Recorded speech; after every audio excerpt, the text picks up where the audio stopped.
உலகில் எத்தனையோ விதவிதமான வித்தியாசமான பழக்கவழக்கங்கள் இருக்கின்றன. பண்பாடு, பாரம்பரியம் இவற்றில் மாறாமல் நமது கிராமங்கள் இருந்து வருகின்றன.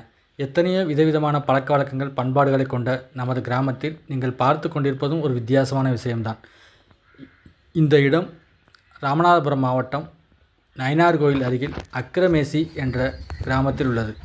அதாவது ராமநாதபுரத்திலிருந்து நயினார்கோவில் என்ற முக்கியமான ஒரு சிவன் கோவில் உள்ளது. நாகநாதர் ஸ்தலம். பரமக்குடியிலிருந்தும் வரலாம், ராமநாதபுரத்திலிருந்தும் வரலாம். இதன் அருகில் பாண்டியூர் என்ற ஊரும் உள்ளது. இதுதான் ராமநாதபுரம் மாவட்டத்தின் செழிப்பான பகுதி. இந்த பாண்டியூரும் இந்த ஊருக்கு அருகில் தான் உள்ளது. இந்த ஊரின் பெயர் அக்கிரமேசி என்பதாகும். இந்த ஊரில் சின்ன அக்கிரமேசி, பெரிய அக்கிரமேசி என்ற 2 அக்கிரமேசிகள் உள்ளது. இது பெரிய அக்கிரமேசி. சின்ன அக்கிரமேசி சாலையிலேயே உள்ளது, மெயின் ரோட்டிலேயே சாலையிலே உள்ளது. இந்த பெரிய அக்கிரமேசியில் இருப்பது இந்த பூசாரிகள். அதாவது இது இங்குள்ள வாலேஸ்வரி அம்மன் என்ற கோவிலின் பூசாரிகளாக வந்தவர்கள். இவர்களின் சமாதியைத்தான் நீங்கள் பார்க்கிறீர்கள். இதில் என்ன விசேஷம் என்றால், பொதுவாக சித்தர்களின் ஜீவ சமாதியை கும்பிடுவார்கள். தங்கள் வீட்டில் இறந்தவர்களுக்கு அந்த இடுகாட்டில் சமாதி கட்டுவார்கள். ஆனால் இந்த கோவிலுக்கு வருபவர்கள், அதாவது இந்த வாலேஸ்வரி அம்மன் கோவிலுக்கு வருபவர்கள் இந்த சமாதியை வணங்கிவிட்டு செல்வார்கள். இந்த 5 பூசாரிகளும், அதாவது வழி வழியாய் இந்த 5 பூசாரிகளும் இந்த வாலேஸ்வரி அம்மன் கோவிலை பூஜித்த பூசாரிகள்.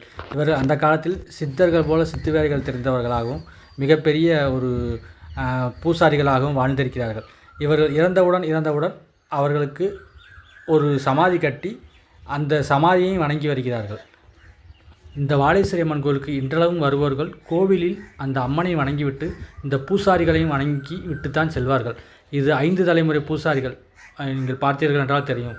5 தலைமுறை பூசாரிகள் இங்கே அடக்கமாக இருக்கிறார்கள். இவர்களுக்கு இங்கு சமாதி உள்ளது.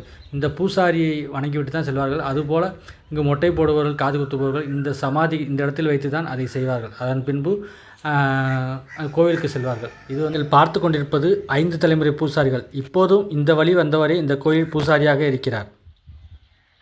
இந்த பூசாரிகளை வணங்கினால் எல்லாம் நன்றாக நடக்கும், வாழ்வில் நலம் கிடைக்கும் என்பது நம்பிக்கை.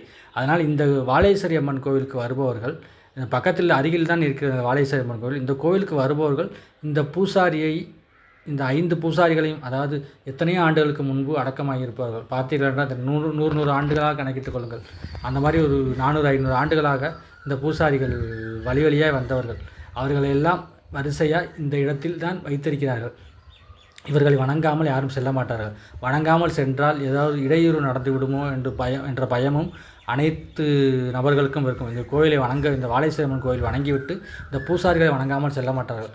அதுபோல் மொட்டை போட வருபவர்கள், காது குத்த வருபவர்கள் எல்லாம் இந்த இடத்தில் இந்த இடத்தில் உட்கார, இந்த மரம் தெரிகிறதா, அந்த இடத்தில் வைத்து மொட்டை போட்டுவிட்டு இந்த பூசாரிகளுக்கு முன்பு வணங்கிவிட்டு பொங்கல் வைத்து வழிபட்டு விட்டு அதன் பிறகுதான் அம்மனிடம் சென்று பூஜை செய்துவிட்டு திருப்பி இந்த பூசாரிகளை வணங்கிவிட்டு தான் செல்வார்கள். சாதாரணமாக வருபவர்களும் இந்த பூசாரிகளை வணங்காமல் செல்ல மாட்டார்கள். இது இங்குள்ள மரபு.